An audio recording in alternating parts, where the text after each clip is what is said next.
नमस्कार दोस्तों, आपके अपने चैनल हमारे संस्कार में आपका बहुत बहुत स्वागत है। आज हम आपके लिए सावन के पहले सोमवार की कथा लेकर आए हैं। लेकिन उससे पहले अगर आप हमारे चैनल पर नए हैं और अभी तक आपने चैनल को सब्सक्राइब नहीं किया है तो हाथ जोड़कर आपसे निवेदन है कि प्लीज़ हमारे चैनल को सब्सक्राइब करें, वीडियो को लाइक करें, ज़्यादा से ज़्यादा शेयर करें ताकि इस कथा के श्रवण का लाभ और लोगों को भी मिल सके। बेल आइकन को दबाना ना भूलें ताकि हमारी आगे आने वाली वीडियो की जानकारी नोटिफिकेशन के जरिए मिल जाया करे।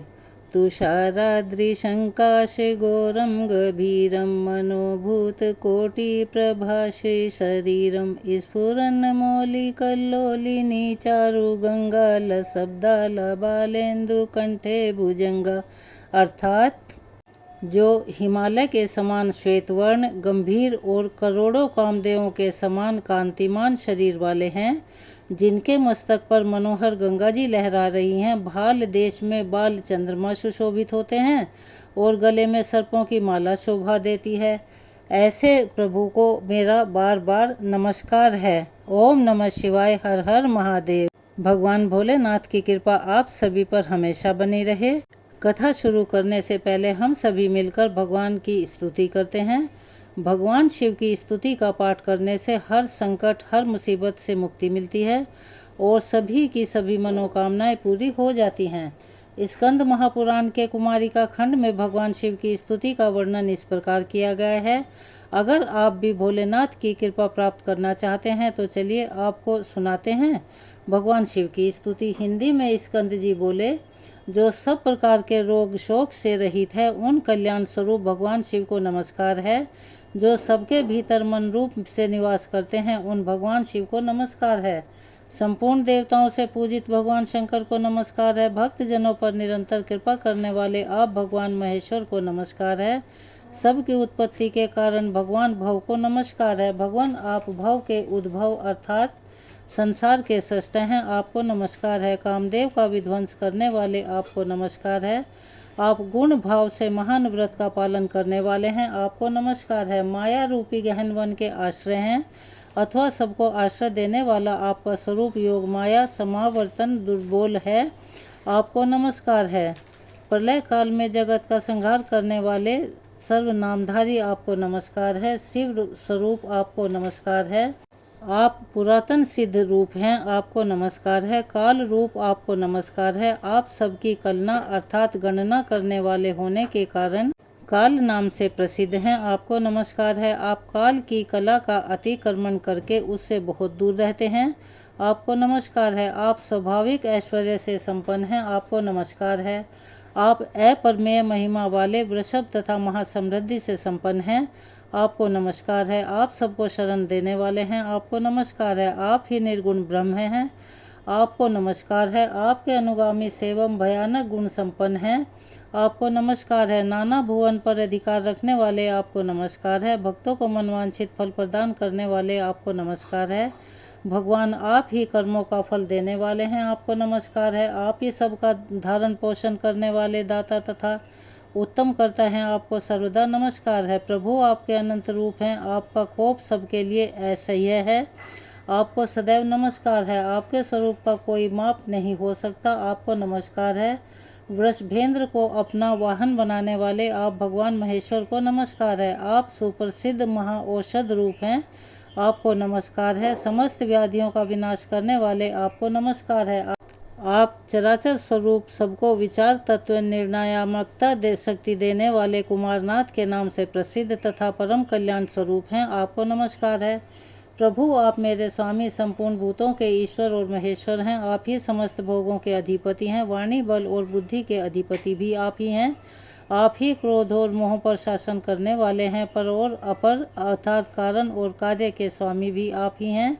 सबकी हृदय गुहा में निवास करने वाले परमेश्वर तथा मुक्ति के अधीश्वर भी आप ही हैं, आपको नमस्कार है। भगवान स्कंद के द्वारा इस प्रकार स्तुति किए जाने पर भगवान शिव ने कहा कि जो लोग सायंकाल और प्रातः काल पूर्ण भक्ति पूर्वक तुम्हारे द्वारा की हुई इस स्तुति से मेरा स्तवन करेंगे, उनको जो फल प्राप्त होगा उसका वर्णन करता हूँ। उन्हें कोई रोग नहीं होगा, दरिद्रता भी नहीं होगी तथा प्रियजनों से कभी वियोग भी नहीं होगा। वे इस संसार में दुर्लभ भोगों का उपभोग करके मेरे परम धाम को प्राप्त करेंगे। इस प्रकार श्री स्कंद महापुराण के कुमारिका खंड में शिव स्तुति संपूर्ण हुई। तो चलिए सावन के हर सोमवार को भगवान शिव का पूजन प्रदोष काल में अवश्य करना चाहिए। इस बार 22 जुलाई सोमवार से सावन मास प्रारंभ हो रहा है और सावन मास की शुरुआत भी सोमवार के दिन से हो रही है और सावन का महीना और सोमवार का दिन भगवान भोलेनाथ को अति प्रिय है। आज यानी 22 जुलाई सोमवार को प्रदोष काल का समय रहेगा शाम 6:24 से 7:54 तक और अगला सावन सोमवार 29 जुलाई को है। पौराणिक कथा के अनुसार अमरावती नगर में एक धनी व्यापारी रहा करता था। दूर दूर तक उसका व्यापार फैला हुआ था। नगर में उस व्यापारी का सभी लोग बहुत मान सम्मान किया करते थे। इतना सब कुछ होने पर भी वह व्यापारी मन से बहुत दुखी था, क्योंकि उस व्यापारी के कोई पुत्र नहीं था। दिन दिन रात बस उसे एक ही चिंता सताती रहती थी कि उसकी मृत्यु के बाद इतने बड़े व्यापार और धन संपत्ति को कौन संभालेगा। पुत्र प्राप्ति की इच्छा से वह व्यापारी हर सोमवार भगवान शिव की व्रत और पूजा किया करता था। सायंकाल को वह व्यापारी शिव मंदिर में जाकर भगवान शिव के सामने घी का दीपक भी जलाता था। उस व्यापारी की भक्ति देखकर एक दिन देवी पार्वती ने भगवान शिव से कहा, हे प्रभु, यह व्यापारी आपका अनन्य सच्चा भक्त है। कितने दिनों से यह सोमवार का व्रत और पूजा नियमित कर रहा है। भगवान आप इस व्यापारी की मनोकामना पूर्ण करें। तब भगवान शिव ने मुस्कुराते हुए कहा, हे पार्वती, संसार में सबको उसके कर्म के अनुसार फल की प्राप्ति होती है। प्राणी जैसा कर्म करते हैं उन्हें वैसा ही फल मिलता है। इसके बाद भी देवी पार्वती नहीं मानी। उन्होंने बार बार आग्रह करते हुए कहा, हे महादेव, हे प्रभु, आपको इस व्यापारी की इच्छा तो पूरी करनी ही पड़ेगी। यह आपका अनन्य भक्त है। हर सोमवार आपका विधिवत व्रत रखता है और पूजा अर्चना के बाद आपको भोग लगाकर एक ही समय भोजन ग्रहण करता है। आपको इसे पुत्र प्राप्ति का वरदान तो देना ही होगा। प्रभु देवी पार्वती का इतना आग्रह देखकर भगवान शिव ने कहा, देवी, तुम्हारे आग्रह पर मैं इस व्यापारी को पुत्र प्राप्ति का वरदान देता हूँ, लेकिन इसका पुत्र 16 वर्ष से अधिक जीवित नहीं रहेगा। उसी रात भगवान शिव ने स्वप्न में उस व्यापारी को दर्शन देकर उसे पुत्र प्राप्ति का वरदान दिया और उसके पुत्र के 16 वर्ष जीवित रहने की बात भी बता दी। भगवान के वरदान से उस व्यापारी को खुशी तो हुई, लेकिन उसकी अल्पायु की चिंता ने उस खुशी को नष्ट कर दिया। व्यापारी अब भी पहले की तरह ही सोमवार का विधिवत व्रत करता रहा। कुछ महीने पश्चात उसके घर एक बहुत ही सुंदर पुत्र पैदा हुआ। पुत्र जन्म से व्यापारी के घर में खुशियां भर गई। बहुत धूमधाम से पुत्र जन्म का समारोह मनाया गया। व्यापारी को पुत्र जन्म की अधिक खुशी नहीं हुई, क्योंकि उसे पुत्र की अल्पायु के रहस्य का पता था, लेकिन यह रहस्य घर में किसी और को मालूम नहीं था। विद्वान ब्राह्मणों ने उस पुत्र का नाम अमर रखा। जब अमर 12 वर्ष का हुआ तो शिक्षा के लिए उसे वाराणसी भेज देने का निश्चय किया गया। व्यापारी ने अमर के मामा को बुलाया और कहा कि अमर को शिक्षा प्राप्त करवाने के लिए वाराणसी छोड़कर आओ। अमर अपने मामा के साथ शिक्षा प्राप्त करने के लिए घर से चल दिया। रास्ते में जहाँ भी अमर और उसके मामा रात्रि विश्राम के लिए ठहरते, वहीं यज्ञ करते और ब्राह्मणों को भोजन भी करवाते थे। लंबी यात्रा के बाद अमर और उसके मामा एक नगर में पहुंचे। उस नगर के राजा की कन्या का विवाह की खुशी में पूरे नगर को बहुत अच्छे से सजाया गया था। निश्चित समय पर बारात आ गई, लेकिन वर का पिता अपने बेटे के एक आंख से काना होने के कारण बहुत ज़्यादा चिंतित था। उसे इस बात का भय सता रहा था कि राजा को अगर इस बात का पता चला तो बात पता चलने पर कहीं वह विवाह से मना ना कर दे, इससे उसकी बदनामी होगी। वर के पिता ने अमर को देखा तो उसके मस्तिष्क में एक विचार आया। उसने सोचा, क्यों ना इस लड़के को दूल्हा बनाकर राजकुमारी से विवाह करा दूं। विवाह के बाद इसको धन देकर विदा कर दूंगा और राजकुमारी को अपने नगर में ले जाऊंगा। वर के पिता ने इस संबंध में अमर के मामा से बात की। धन मिलने के लालच में वर के पिता की बात स्वीकार कर ली और अमर को दूल्हे के वस्त्र पहनाकर राजकुमारी से विवाह करा दिया गया। राजा ने बहुत सा धन देकर राजकुमारी को विदा किया। अमर जब लौट रहा था तो सच नहीं छिपा सका। उसने राजकुमारी के दुपट्टे पर लिख दिया, राजकुमारी, तुम्हारा विवाह तो मेरे साथ हुआ है, पर मैं तो वाराणसी शिक्षा प्राप्त करने के लिए जा रहा हूँ। अब तुम्हें जिस युवक के साथ भेजा जाएगा और जिसकी पत्नी बनना पड़ेगा, वह एक आंख से काना है। जब राजकुमारी ने अपने दुपट्टे पर यह लिखा हुआ पढ़ा तो उस काने लड़के के साथ जाने से इनकार कर दिया। राजा ने सब बातें जानकर राजकुमारी को महल में ही रख लिया। उधर अमर अपने मामा के साथ वाराणसी पहुंच गया। अमर ने गुरुकुल में पढ़ना प्रारंभ कर दिया। जब अमर की आयु 16 वर्ष की हुई तो उसने एक यज्ञ किया। यज्ञ की समाप्ति पर ब्राह्मणों को भोजन कराया और खूब अन्न वस्त्र दान किए। रात को अमर अपने शयन कक्ष में सो गया। शिवजी के वरदान के अनुसार शयन अवस्था में ही अमर के प्राण पखेरु उड़ गए। सूर्योदय पर उसके मामा ने अमर को मृत देखा और रोने पीटने लगा। आसपास के लोग भी एकत्र हो गए और दुख प्रकट करने लगे। मामा के रोने विलाप करने के स्वर समीप से गुजरते हुए भगवान शिव और माता पार्वती ने भी सुने। तब माता पार्वती ने भगवान से कहा, हे प्राणनाथ, मुझे इसके रोने का स्वर सहन नहीं हो रहा है, आप इस व्यक्ति के कष्ट को अवश्य दूर कीजिए। भगवान शिव ने देवी पार्वती के साथ अदृश्य रूप में जाकर अमर को देखा तो पार्वती से बोले, हे देवी, यह तो उसी व्यापारी का पुत्र है जिसे मैंने 16 वर्ष की आयु का वरदान दिया था। आज इसकी आयु पूरी हो गई। देवी पार्वती ने फिर कहा, शिव से निवेदन किया, हे प्राणनाथ, आप इस लड़के को जीवित कर दीजिए, नहीं तो इस लड़के के माता पिता पुत्र की मृत्यु के कारण रो रो कर अपने प्राणों का त्याग कर देंगे। इस लड़के का पिता तो आपका परम भक्त है, वर्षों से सोमवार का व्रत करते हुए आपको भोग लगा रहा है। माता पार्वती के बार बार आग्रह करने पर भगवान शिव ने उस लड़के को जीवित होने का वरदान दे दिया। कुछ ही क्षणों में वह जीवित होकर उठ बैठा। फिर शिक्षा समाप्त करके अमर मामा के साथ अपने नगर की ओर चल दिया। दोनों चलते हुए उसी नगर में पहुंचे जहां अमर का विवाह हुआ था। उस नगर में भी अमर ने यज्ञ का आयोजन किया। समीप से गुजरते हुए नगर के राजा ने यज्ञ का आयोजन देखा। तब राजा ने अमर को तुरंत पहचान लिया। यज्ञ समाप्त होने पर राजा अमर और उसके मामा को महल में ले गया। कुछ दिन उन्हें महल में रखकर बहुत सारा धन वस्त्र देकर राजकुमारी के साथ विदा कर दिया। रास्ते में सुरक्षा के लिए राजा ने बहुत से सैनिकों को भी साथ भेजा। उसके मामा ने नगर में पहुंचते ही एक दूत को घर भेजकर अपने आने की सूचना भेजी। अपने बेटे अमर के साथ जीवित वापस लौटने की सूचना से व्यापारी बहुत प्रसन्न हुआ।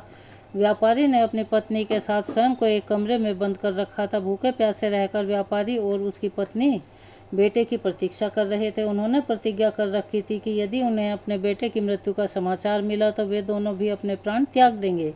व्यापारी अपनी पत्नी और मित्रों के साथ नगर के द्वार पर पहुंच गया। अपने बेटे के विवाह का समाचार सुनकर पुत्र वधू राजकुमारी को देखकर उसकी खुशी का ठिकाना नहीं रहा। उसी रात भगवान शिव ने व्यापारी के स्वप्न में आकर कहा, श्रेष्ठी, मैंने तेरे सोमवार के व्रत करने और व्रत कथा सुनने से प्रसन्न होकर तेरे पुत्र को लंबी आयु प्रदान की है। यह सुनकर व्यापारी बहुत खुश हुआ। सोमवार का व्रत करने से व्यापारी के घर में खुशियां लौट आई। शास्त्रों में ऐसा वर्णित है कि जो स्त्री पुरुष सोमवार का विधिवत व्रत करते और व्रत कथा सुनते हैं, उनकी सभी इच्छाएं महादेव की कृपा से पूरी हो जाती हैं। सोमवार व्रत कथा अब समाप्त। अब सुनिए भगवान शिव और माता पार्वती की एक और कथा। एक बार भगवान शिव देवी पार्वती जी के साथ हरिद्वार में भ्रमण पर थे। पार्वती जी ने वहां देखा कि सहस्त्रों मनुष्य गंगा जी में स्नान कर हर हर गंगे कहते हुए चले जा रहे हैं, परंतु सभी दुखी और पाप परायण हैं। तब देवी पार्वती जी ने बड़े आश्चर्य से भोलेनाथ से पूछा, हे देव, गंगा में इतनी बार स्नान करने पर भी इनके पाप और दुखों का नाश क्यों नहीं हुआ? क्या अब पवित्र गंगा जी में लोगों के पापों का नाश करने की शक्ति नहीं रही? तब भगवान शिव देवी पार्वती से कहने लगे, प्रिय, गंगा में तो आज भी वही शक्ति है, परंतु इन लोगों ने पाप नाशनी गंगा में स्नान किया ही नहीं है, तब भला इन्हें लाभ कैसे होगा? देवी पार्वती ने यह सुनकर बड़ा आश्चर्य किया। फिर पूछा, प्रभु, स्नान कैसे नहीं का? मैं तो देख रही हूँ कि सभी तो गंगा से स्नान करके आ रहे हैं, अभी तक तो इनके शरीर भी गीले हैं। तब भगवान शिव ने कहा कि देवी, यह तो केवल जल में डुबकी लगा कर आ रहे हैं, मैं तुम्हें इसका रहस्य कल समझाऊंगा। अगले दिन बड़े जोर की बरसात होने लगी। सारी गलियां कीचड़ से भर गई। एक चौड़े रास्ते में गहरा गड्ढा था, उसके चारों ओर कीचड़ ही कीचड़ भरा हुआ था। भगवान शिव ने अपनी माया से एक वृद्ध का रूप धारण कर लिया और एक दीन विवश की तरह गड्ढे में जाकर ऐसे पड़ गए मानो कोई मनुष्य चलता हुआ गड्ढे में गिर पड़ा हो और निकलने का प्रयास करने पर भी निकल नहीं पा रहा हो। भगवान शिव ने देवी पार्वती को गड्ढे से थोड़ी दूर यह समझाकर बिठा दिया कि देखो, आप लोगों को सुनो सुनो कहकर पुकारती रहना। मेरे वृद्ध पति अचानक गड्ढे में गिर पड़े हैं, कोई पुण्यात्मा इन्हें निकाल कर इनके प्राण बचाए और मुजबला की सहायता करे। भगवान शिव ने कहा कि देवी, जब भी कोई मुझे गड्ढे से निकालने के लिए तैयार हो, तब तुम उनसे बस इतना कह देना कि मेरे पति सर्वथा निष्पाप हैं, इन्होंने अपने जीवन में कभी कोई पाप नहीं किया है, इसीलिए इन्हें वही छू सकता है जो स्वयं निष्पाप हो। अगर आपने अपने जीवन में एक बार भी कोई भी छोटे से छोटा पाप तक नहीं किया हो, तभी मेरे पति को हाथ लगाना, नहीं तो हाथ लगाते ही आप भस्म हो जाएंगे। तथास्तु कहकर देवी पार्वती जी गड्ढे के किनारे बैठ गई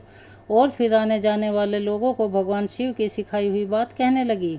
उधर गंगा जी में नहाकर लोगों के समूह आ रहे थे। एक सुंदर युवती को यूं दलदल के पास बैठी हुई देखकर कई लोगों के मन में पाप आ गया। कुछ लोग लज्जा के डर से डरे तो कुछ लोगों का धर्म भय हुआ। कुछ लोगों को कानून से डर लगा। कुछ लोगों ने तो पार्वती जी को यह भी सुना दिया कि मरने दे उस बूढ़े को, अरे क्यों उसके लिए रो रही है। आगे और कुछ दयालु सच्चरित्र पुरुष भी थे। उन्होंने करुणा करके युवती के पति को निकालना चाहा, लेकिन जैसे ही उन्होंने उस वृद्ध को वहां से हटाना चाहा, तभी देवी पार्वती के वचन सुनकर वे भी रुक गए। जो निष्पाप हो केवल वही उन्हें छुए, नहीं तो वो भस्म हो जाएंगे। उन्होंने सोचा कि हम तो गंगा में नहाकर आए हैं, तो क्या हुआ, पापी तो हैं ही, कहीं हाथ न जल जाए। और इस प्रकार उन वृद्ध को निकालने के कारण कहीं इस स्त्री के कहे अनुसार हम खुद भस्म न हो जाएं। इस तरह सोचकर किसी की हिम्मत नहीं हुई वे उस वृद्ध को दलदल से बाहर निकाल पाए। सैकड़ों लोग आए और पूछकर चले गए। सुबह से शाम हो चली, तब भगवान शिव ने देवी पार्वती से कहा, देखो आया कोई सच्चे हृदय से गंगा जी में नहाने वाला। तभी कुछ देर बाद एक जवान हाथ में लोटा लिए हर हर गंगे कहता हुआ वहां से निकला। देवी पार्वती ने उससे भी वही बात कही। उस नवयुवक का हृदय करुणा से भर गया। उसने भगवान शिव को उस गड्ढे से निकालने के लिए तैयारी की। तभी देवी पार्वती ने उसे रोका और कहा कि भाई, अगर तुम पूरी तरह से निष्पाप हो तभी मेरे पति को छूना, क्योंकि अगर तुमने जरा भी पाप किया होगा तो मेरे पति को छूने से ही तुम भस्म हो जाओगे। लेकिन उस नवयुवक ने बिना कोई संकोच के दृढ़ निश्चय के साथ माता पार्वती से कहा, माते, मेरे निष्पाप होने में तुम्हें संदेह क्यों होगा? आपको नहीं दिखता कि मैं अभी अभी गंगा जी में स्नान करके आया हूँ? गंगा जी में गोता लगाने के बाद कभी पाप रहते हैं भला? और आपके पति को मैं अभी तुरंत निकालता हूँ। कहते ही उस नवयुवक ने वृद्ध को गड्ढे से बाहर निकाल दिया। तब भगवान शिव और माता पार्वती ने उसे अधिकारी समझकर अपना असली स्वरूप प्रकट कर उसे दर्शन देकर कृतार्थ किया। भगवान शिव ने देवी पार्वती से कहा, देवी, इतने लोगों में से बस एक ही ने गंगा स्नान किया है। इस दृष्टांत के अनुसार जो लोग बिना श्रद्धा और विश्वास के, केवल दंभ के लिए, केवल पाखंड के लिए गंगा जी में स्नान करते हैं, उन्हें वास्तविक फल नहीं मिलता। लेकिन इसका मतलब नहीं कि गंगा स्नान व्यर्थ जाता है। गंगा स्नान का बहुत पुण्य भी है। गंगा स्नान करने से सभी पापों से तो मुक्ति मिलती ही है, साथ ही मोक्ष की भी प्राप्ति होती है। ऐसा हमारे धार्मिक पुराणों में वर्णित है। तो यह थी आज की कथा।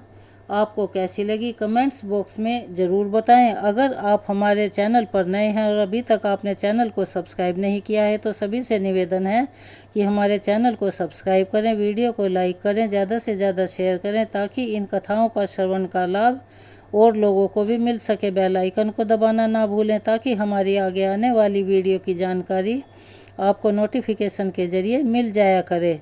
कमेंट्स बॉक्स में ओम नमः शिवाय, हर हर महादेव लिखना ना भूलें। धन्यवाद।